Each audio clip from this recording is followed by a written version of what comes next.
본문의 말씀은 사도 바울이 데살로니가 전서 데살로니가 교회 사람들이 질문한 질문에 대한 대답을 하고 있습니다. 그 질문은 종말에 관한 것입니다. 우리가 함께 본 5장 1절부터 11절은 그 앞의 말씀과 연결이 되어 있습니다.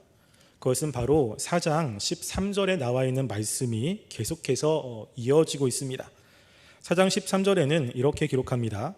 형제들아, 자는 자들에 대하여는 너희가 알지 못함을 우리가 원하지 아니하노니 이는 소망 없는 다른 일과 같이 슬퍼하지 않게 하려 함이라 라고 이야기하죠. 즉, 자는 자들, 죽은 사람에 대해서 너희들이 알지 못하기를 원하지 않는다 라고 이야기합니다. 즉, 죽은 사람들이 예수님이 부활하실 때 어떻게 되는지 그것을 이들이 알았으면 하는 거죠. 그래서 4장 13절부터 18절까지는 예수님이 재림하실 때 죽은 사람들이 어떻게 되는지를 이야기를 합니다. 그러면 자동적으로 예수님이 재림하실 때 살아있는 사람들은 과연 어떻게 되는지 이것을 궁금하지 않겠습니까? 그래서 우리가 읽은 5장 1절부터 11절은 종말에 살아있는 그리스도인들이 운명에 대해서 설명을 하고 있습니다. 그래서 사도 바울은 예수님의 재림을 기다리고 있는 사람들이 어떻게 살아야 되는지를 이야기를 합니다. 1절부터 3절까지는 주님의 재림의 두 가지 특징을 이야기를 하고 있고요. 그리고 4절과 5절은 주님의 재림과 관련돼서 성도들이 가지고 있는 특권에 대해서 이야기를 합니다. 그리고 6절부터 11절까지는 이렇게 주님을 재림을 기다리는 성도들이 이 땅에서 어떻게 살아야 되는지를 설명을 하고 있습니다. 먼저 주님이 재림하실 그때에 대해서 5장 1절부터 3절이 이야기를 하는데요. 1절 보시면 이렇게 이야기합니다. 형제들아, 때와 시기에 관하여는 너희에게 쓸 것이 없음은 이라고 이야기를 하죠. 때와 시기에 관하여, 즉 예수님이 이 땅 가운데 다시 오실 그때에 관하여 라는 것입니다. 이것은 데살로니가 교인들이 질문을 했기 때문에 그렇습니다. 과연 예수님이 오실 그때에 어떤 일이 벌어질지, 그때가 어느 때인지 이것을 질문을 했기 때문에 이러한 대답을 하고 있는 것이죠. 이것은 하찮은 호기심 때문에 이렇게 이야기를 한 것은 아닙니다. 그들은 실질적인 이유가 있습니다. 이들은 예수님을 사랑했고 믿음으로 살았던 사람들입니다. 그렇기 때문에 예수님이 오시는 때를 알면 그들이 조금 더 잘 주님을 위해서 살 수 있고 그 예수님의 재림을 잘 준비할 수 있기 때문에 지금 그때에 대해서 궁금해하며 질문을 했던 것입니다. 이들의 질문에 대해서 사도 바울이 이제 대답을 하지요. 그것은 너희에게 쓸 것이 없다는 것입니다. 예수님의 때와 기한에 대해서는 더 이상 너희들에게 쓸 것이 없다는 것이요. 왜냐하면 데살로니가 교회 사람들이 그 때와 기한에 대해서 전부 다 알고 있기 때문입니다. 2절 보시면 주의 날이 밤에 도적같이 이를 줄 너희 자신이 자세히 알기 때문이라고 이야기하죠. 여기에서 강조하고 있는 것은 너희들입니다. 너희들은 그것에 대해서 아주 자세히 알고 있습니다. 예수님이 오실 그때에 대해서 그들은 너무나 잘 알고 있는 거지요. 사도 바울은 그 날을 주의 날이라고 이야기를 합니다. 주의 날에 대한 설명이 없이 너희들은 주님의 날에 대해서 자세히 안다라고 하는 것은 이미 이들이 그 예수님의 재림에 대해서 알고 있었음을 이야기를 합니다. 그렇기 때문에 더 이상 주님의 날에 대해서는 설명할 필요가 없는 것입니다. 근데 그들이 알고 있는 주의 날은 어떠한 특징이 있습니까? 바로 밤의 도적같이 온다는 것입니다. 밤이라고 하는 것은 시간을 강조하는 것은 아닙니다. 예수님께서 우리가 자고 있는 그 밤에 오시기 때문에 우리가 밤에 자지 않고 예수님의 재림을 기다려야 된다.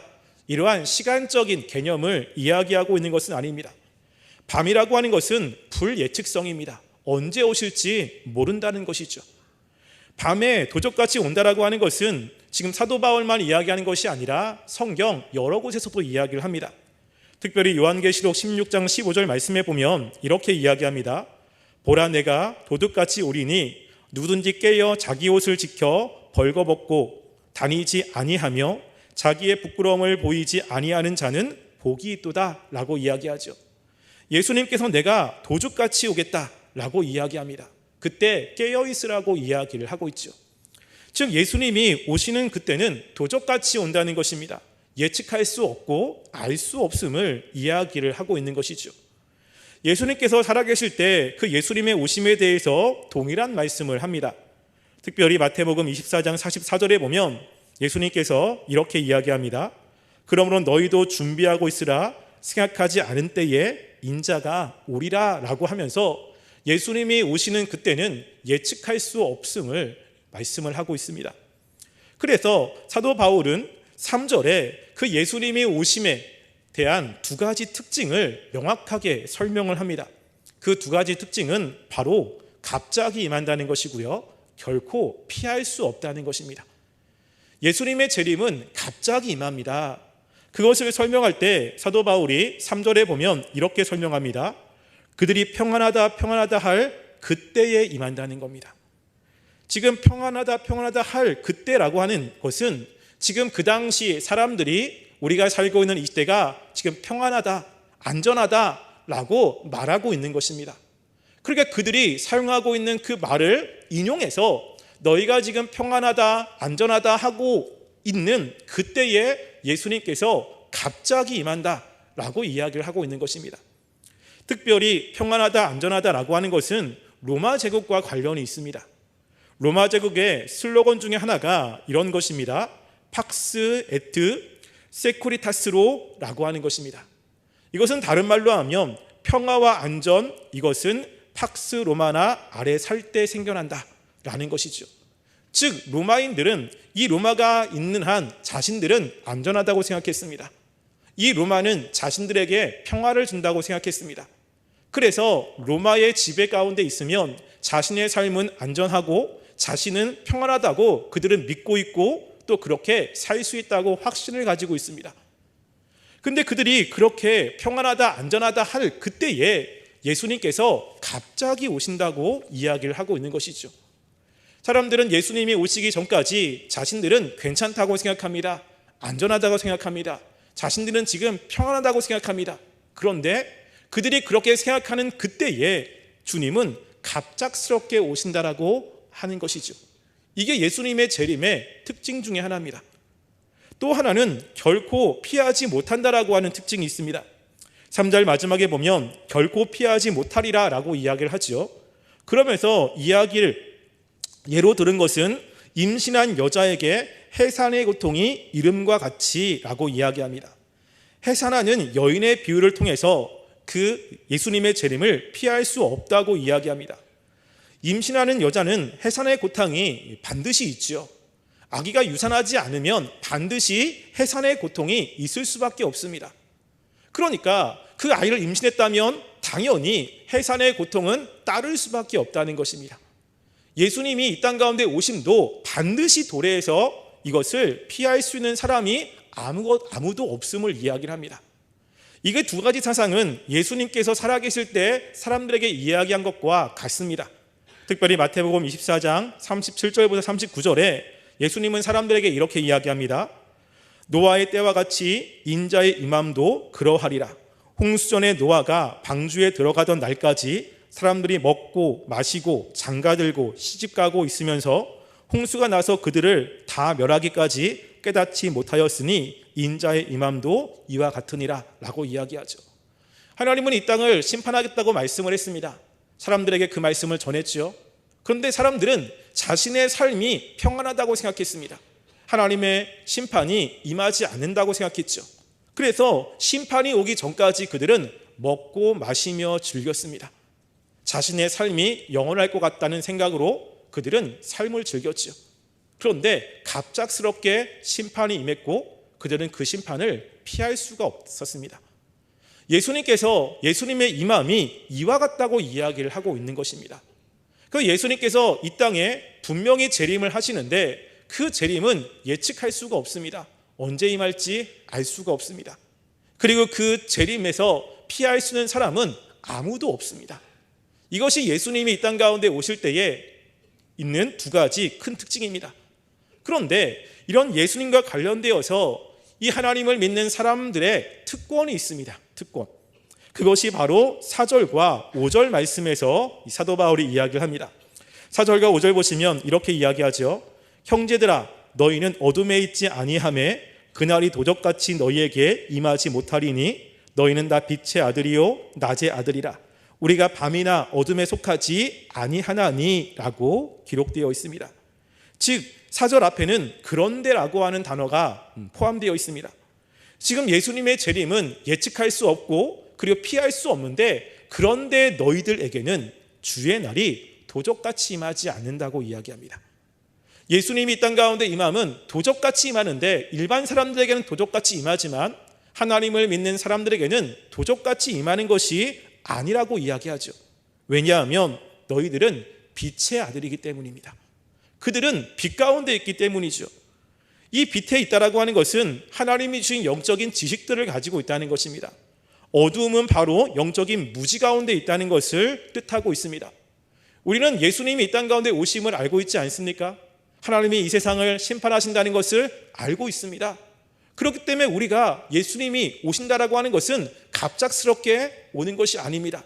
왜냐하면 우리는 그것을 알고 있기 때문에 그렇죠. 그래서 우리가 빛의 아들이기 때문에 하나님께서 빛의 아들에게 예수님의 오심에 대해서 말씀을 했고 그날을 준비하라고 말씀을 했기 때문에 이 빛의 아들들은 예수님의 오심이 갑작스럽지 않습니다. 그리고 그날에 그들은 하나님의 심판 가운데 거하지 않습니다. 이것이 빛의 아들의 특징입니다. 우리도 예수님이 이 땅 가운데 재림하심을 알고 있지 않습니까? 그것을 믿고 있지 않습니까? 우리는 그날을 기대하며 살아갑니다. 그런데 중요한 것은, 그러면 이렇게 예수님이 이 땅 가운데 오심을 알고 있는 빛의 사람들은 이 땅에서 어떻게 살아야 되느냐라고 하는 것입니다. 지금 여기 데살로니가 교회 사람들이 사도 바울에게 질문한 것이 그것입니다. 예수님은 이 땅 가운데 오는데 그러면 이 땅 가운데 오는 그 예수님의 재림을 준비하면서 우리는 무엇을 해야 되는가라고 하는 이야기죠. 그것에 대해서 사도 바울은 두 가지로 이야기를 합니다. 6절과 7절 말씀에서는요, 너희들이 정신을 차려 깨어 있으라 라고 이야기를 하고 있고요, 8절과 9절 말씀에 보면 너희가 무장하고 있으라고 이야기를 합니다. 먼저 사도 바울은 그렇게 예수님의 오심에 대해서 생각하고 준비하는 사람들, 그 사람들이 깨어 있으라고 이야기를 하죠. 6절과 7절 말씀을 우리 함께 읽어보겠습니다. 읽겠습니다. 시작. 그러므로 우리는 다른 이들과 같이 자지 말고 오직 깨어 정신을 차릴지라.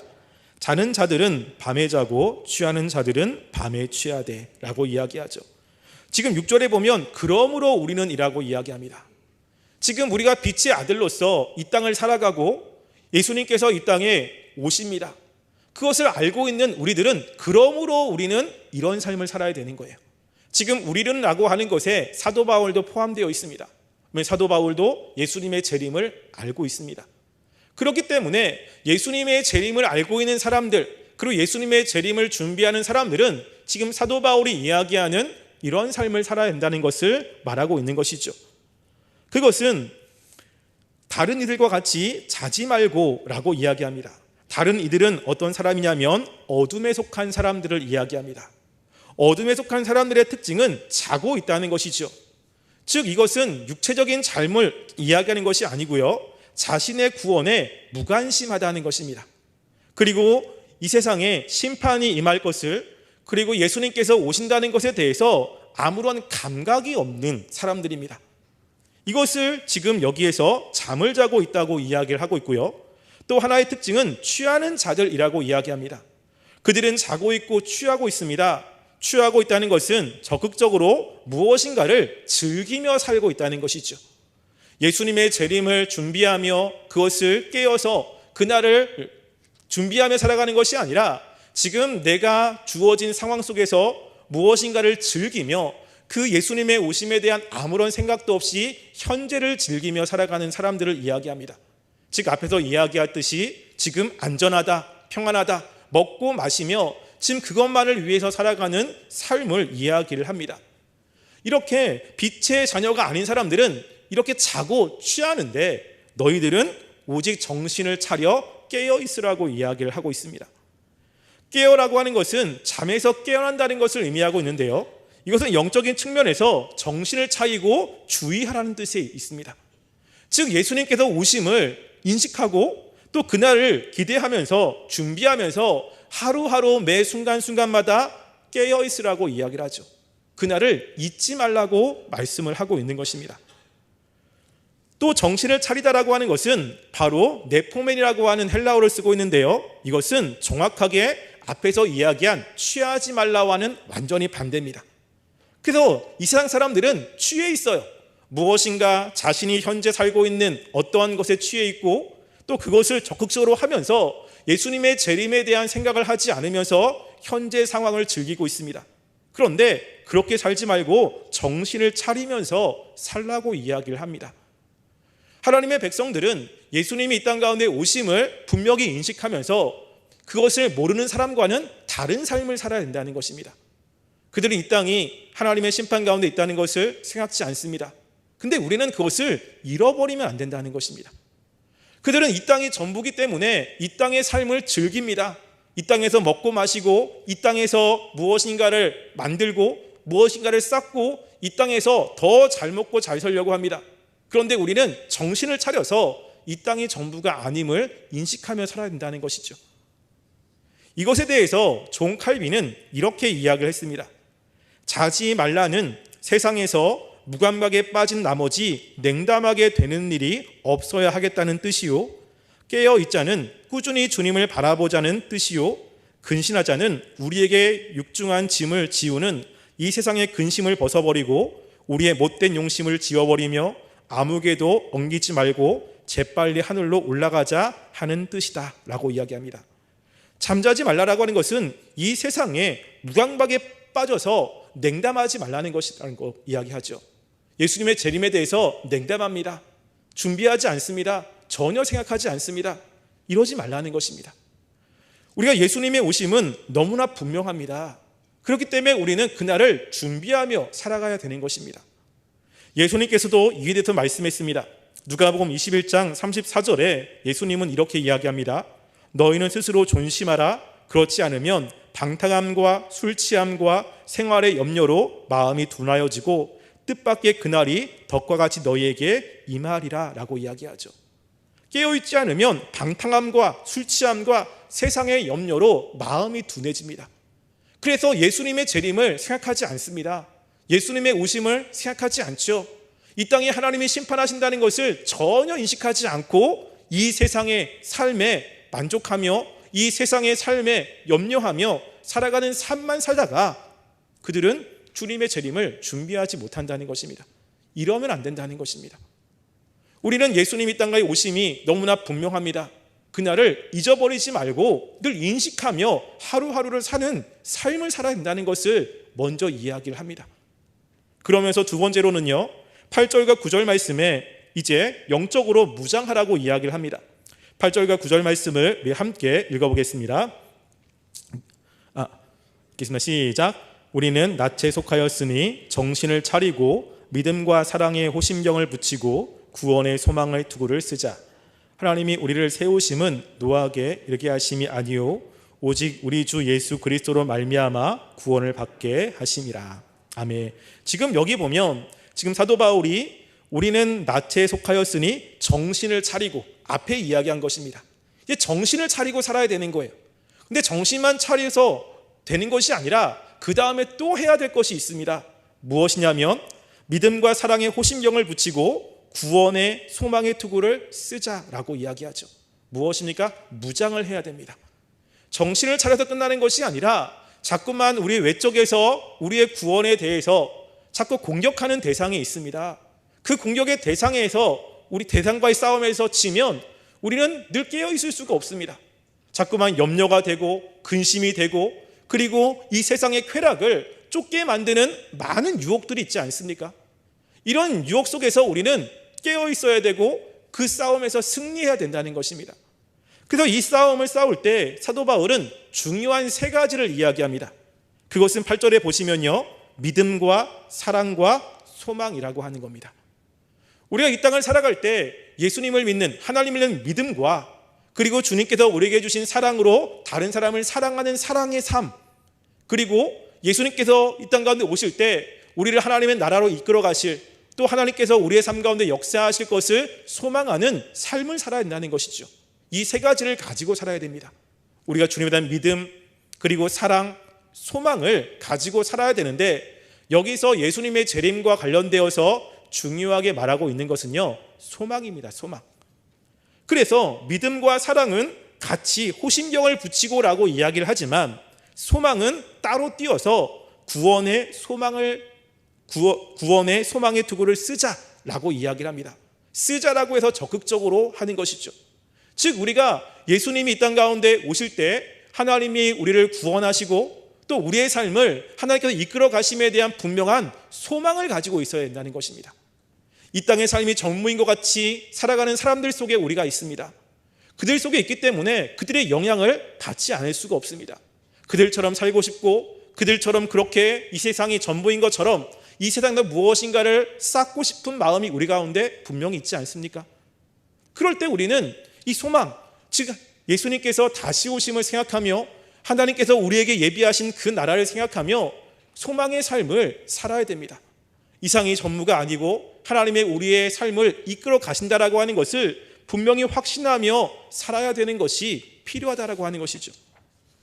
근데 이렇게 구원의 소망을 갖게 되는 두 가지 중요한 근거를 이야기를 합니다. 과연 하나님께서 우리들에게 주신 그 소망대로 될 것인가? 혹시 우리가 이렇게 살다가 마지막에 하나님 앞에 책망받을 것은 아닌가라고 하는 근심이 있을 수 있습니다. 거기에 대해서 사도 바울은 두 가지로 이 사람들을 위로하고 우리의 소망이 분명함을 증명합니다. 바로 9절과 10절에 보시면 하나님이 우리를 세우심은 노하게 하심이 아니라는 것이죠. 하나님이 우리를 구원하신 것은 우리를 심판하기 위한 것이 아니라 어떻게 하기 위한 것입니까? 구원하시기 위한 것이라는 거예요. 하나님이 우리를 선택하셔서 이렇게 하나님의 진리를 깨닫게 하시고 믿음을 주신 것은 하나님이 우리를 구원하시기 위해서 베풀어 주신 은혜라는 것을 잊지 말라는 것입니다. 하나님께서 우리들에게 은혜 베푼 것, 우리를 건지시기 위한 것입니다.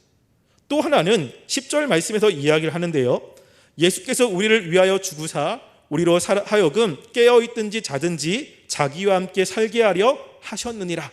예수님이 이 땅에 오셔서 죽으신 이유는 우리를 위한 것이라는 거죠. 예수님이 오셔서 십자가에 달리신 것은 하나님이 우리를 사랑하셔서 구원하시고자 했기 때문에 이 땅 가운데 오신 것입니다. 예수님의 십자가를 생각하면 하나님이 우리를 구원하실 것에 대한 분명한 확신을 가지고 소망으로 살아갈 수 있다는 것입니다. 그러니까 이 땅에서 살아가지만 우리는 이 땅에 살고 있는 사람과는 다르게 빛의 자녀로서 예수님의 재림을 인식하며 살아가야 됩니다. 그들과 같이 이 세상이 전부인 것처럼 이 세상에서 먹고 마시는 것만을 위해서 살아가는 삶이 아니라는 것이죠.